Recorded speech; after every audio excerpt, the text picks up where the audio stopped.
Jungle.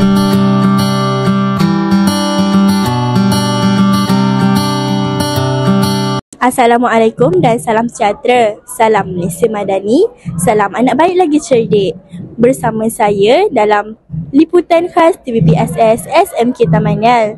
Pada hari ini, SMK Tamanyal dengan penuh rasa berbesar hati menerima kunjungan daripada guru-guru SMK Jelun Kedah sempena program Jalinan Profesionalisme Pendidikan.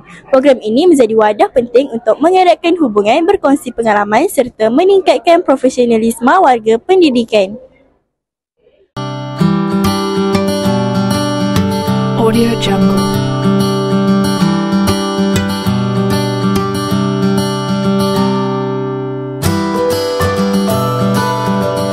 Audio Jungle.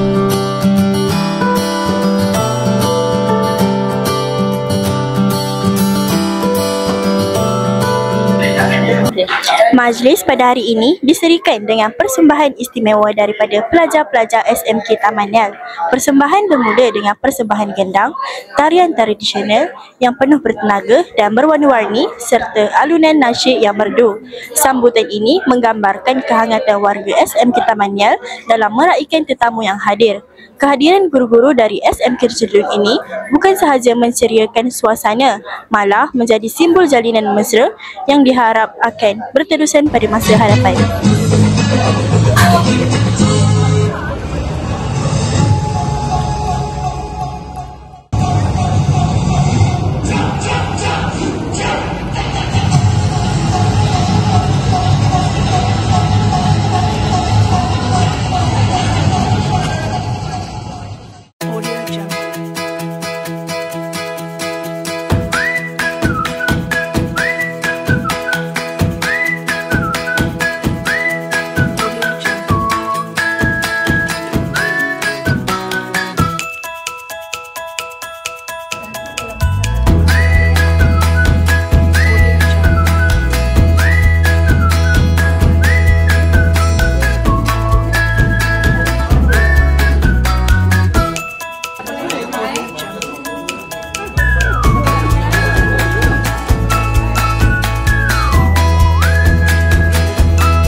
SMK Jelun Intelligent.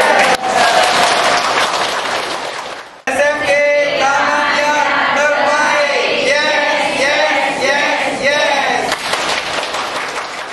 Demikianlah liputan khas TVPSS SMK Tamanyal sempena program Jalinan Profesionalisme Pendidikan bersama SMK Jelun.